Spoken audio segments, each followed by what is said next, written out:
guys, Nate Richards here from richardsguitarstudio.com and ultimateguitartraining.com. Today we're going to practice Adele's song Rolling in the Deep, and a couple of good techniques here for beginning guitar players. One would be the palm mute, and let's just practice that before we even get into the song. Hold the guitar pick between your index and your thumb.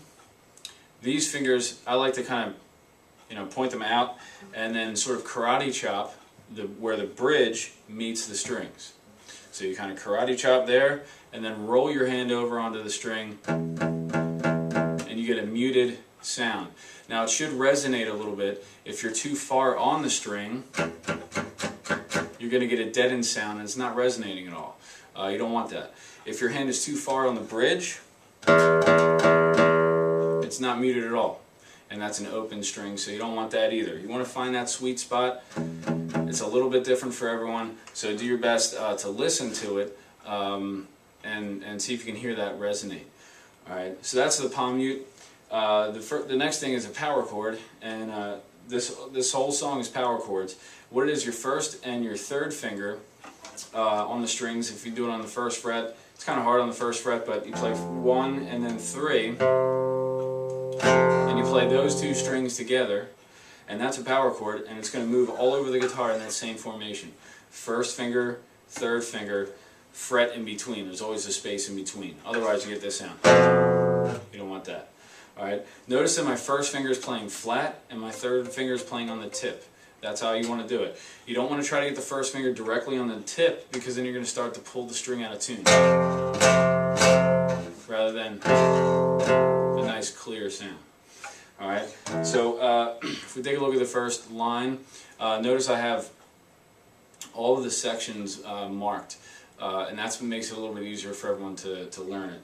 So the first section is just a line of eighth notes on the 8th fret, power chord 8 and 10, and the whole song is palm muted, so we're going to go like this for the intro.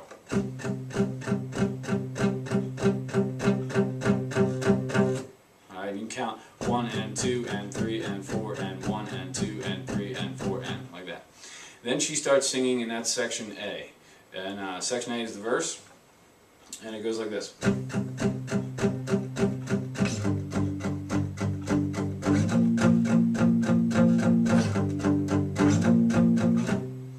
Alright, and that repeats a bunch of times. Notice that the chords change sort of where you don't expect them to. They change right after the beat rather than on the beat. So if you're counting it out, 1 and 2 and 3 and 4 and 1 and 2 and 3 and 4 and 1 and 2 and 3 and 4 and 1 and 2 and 3 and 4 and 1.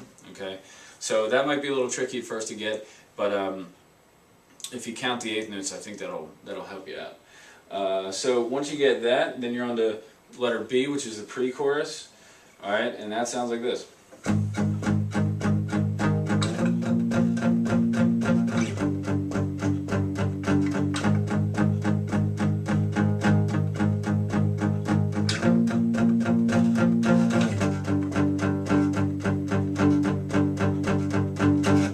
Alright, notice that's an 8-measure riff. The first 3 lines, the first 3 measures of each line are the same. The last measure of each line is where it's different. The first line being the 4th fret, and the end of the second line being the 3rd fret. So that's not too bad. It looks a little bit longer than it really is. All right. So once you have that, you're going to go on to letter C, which is the chorus, and that sounds like this.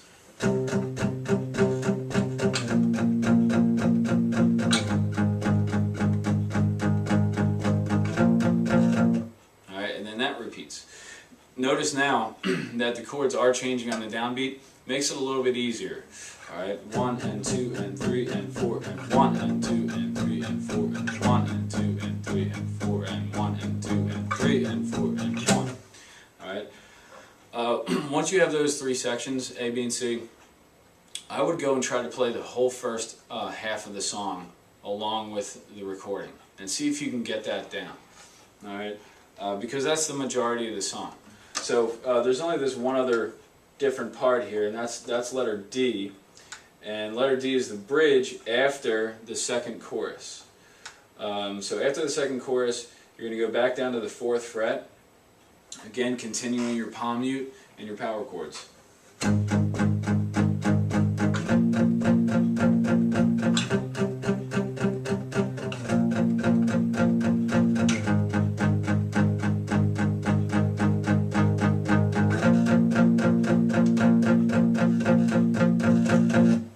and that only happens once.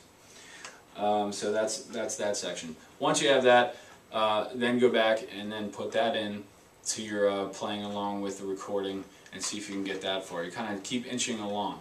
Alright.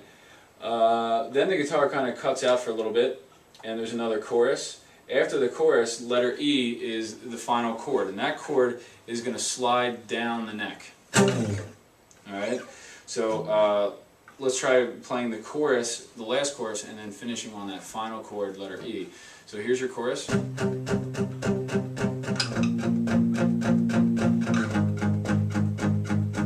Last chord.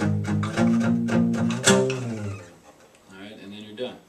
So again, the key points to remember: your palm mute, karate chop, the bridge, roll your hand over onto the strings and get the resonating sound. Your power chords, keep your first finger flat and play with sort of the side of the finger rather than the direct tip of the finger. And your third finger is going to be on the tip. Other than that, really, it's just trying to remember the form of the song. Feel free to send me an email, ask me any questions. I'll put the tabs up. Best way to do this is to put the tabs up next to the video and look at it as we're practicing in the video. All right, good luck.